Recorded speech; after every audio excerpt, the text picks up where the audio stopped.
MCQs related to pulmonary embolism. First MCQ is कि एक female है गैस्टेशनल एज में हाइपोटेंशन के साथ प्रेजेंट की है और वो थ्रोम्बोलाइटिक थेरेपी ले रही है, ठीक है। अब उसमें कौन सी कंडीशन होगी जिसमें थ्रोम्बोलाइटिक थेरेपी लेते हैं? ऑप्शन में पल्मोनरी एम्बोलिज्म, ये एक ऐसी कंडीशन है क्योंकि एम्बोलस बन रहा था, तो इस वजह से उसको तोड़ने के लिए एम्बोलस को थ्रोम्बोलाइटिक थेरेपी पेशेंट ले रही थी, ठीक है। एक मेल है, पेल्विक फ्रैक्चर हुआ है और उसके बाद उसमें शॉर्टनेस ऑफ ब्रेथ, सांस लेने में मसला हो रहा है पेल्विक फ्रैक्चर के बाद, ठीक है। तो ये पल्मोनरी एम्बोलिज्म की हिस्ट्री होती है। जब भी कोई फ्रैक्चर होता है, फैट एम्बोलिज्म या पल्मोनरी एम्बोलिज्म उसके अंदर बनता है, ठीक है। हिप रिप्लेसमेंट सर्जरी हुई है एक पेशेंट की, उसकी फीमर की नेक का फ्रैक्चर हुआ था और उस सर्जरी के बाद उसमें शॉर्टनेस ऑफ ब्रीथिंग स्टार्ट हो गई है, ठीक है। तो इस पेशेंट के अंदर हिप रिप्लेसमेंट सर्जरी के बाद फैट एम्बोलिज्म एक तो बनता है और दूसरा उसके लिए इन्वेस्टिगेशन ऑफ चॉइस हम क्या करवाते हैं, सीटी एंजियोग्राफी या पल्मोनरी एंजियोग्राफी। ऑप्शन में ये दोनों इकट्ठे ही बताए हुए थे, सीटी पल्मोनरी एंजियोग्राफी।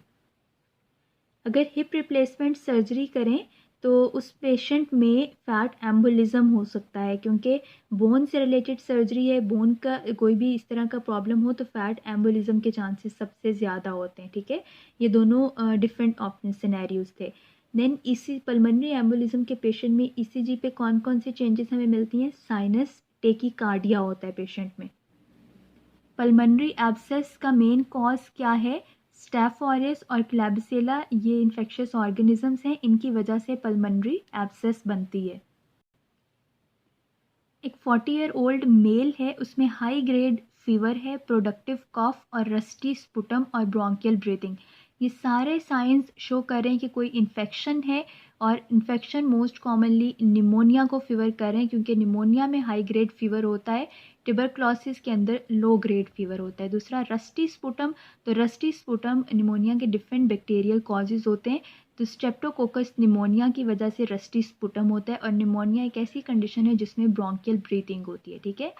एक मेल है, उसमें फीवर कॉफ है, 1 वीक की हिस्ट्री है, मीन एक्यूट ऑनसेट है और ल्यूकोसाइटोसिस है, तो उसको निमोनिया है, ठीक है। निमोनिया के साथ अगर हाइपोनेट्रीमिया हो तो निमोनिया के डिफरेंट ऑर्गेनिजम्स होते हैं। लेगोनेला की वजह से जब भी निमोनिया होता है तो उस निमोनिया के साथ हाइपोनेट्रीमिया होता है और इसका ट्रीटमेंट भी बहुत इंपॉर्टेंट है। मैक्रोलाइड्स देते हैं प्लस रिफैम्पिसिन देते हैं इसके ट्रीटमेंट के लिए। अगर एक पेशेंट को डिस्निया हो रहा है और वो किसी किस्म के ट्रीटमेंट को रिस्पॉन्ड नहीं कर रहा तो फिर उसमें कोई भी आईवी ट्रीटमेंट स्टार्ट करते हैं, आईवी हाइड्रोकॉर्टिसोन, ठीक है। ये एमसीक्यू भी 2-3 दफ़ा रिपीट हुआ है।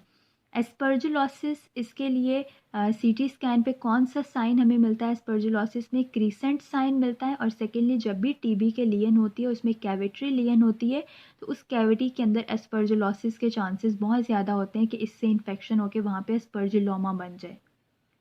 हिस्टोप्लाज्मोसिस के केस में हमेशा बर्ड्स की हिस्ट्री होती है, तो ये एक फ़ीमेल है, उसमें फीवर, ब्रेथलेसनेस है और उसने पैरट्स घर में रखे हुए हैं, ठीक है। और दूसरा उसके लंग फील्ड्स जो लोअर लंग फील्ड्स हैं वो हेजी हैं, एक्सरे पे ये उसकी फाइंडिंग है। और FEV1/FVC रेशो 87 है, PPG टेस्ट नेगेटिव है, इसका मतलब उसमें टीबी नहीं है, ठीक है। और उसने पेट्स रखे हुए हैं तो उसमें हिस्टोप्लाज्मोसिस होगा। उसका जो ट्रीटमेंट है क्या सबसे पहले ट्रीट करेंगे, पेशेंट को कहेंगे कि वो बर्ड से अवॉइड करे,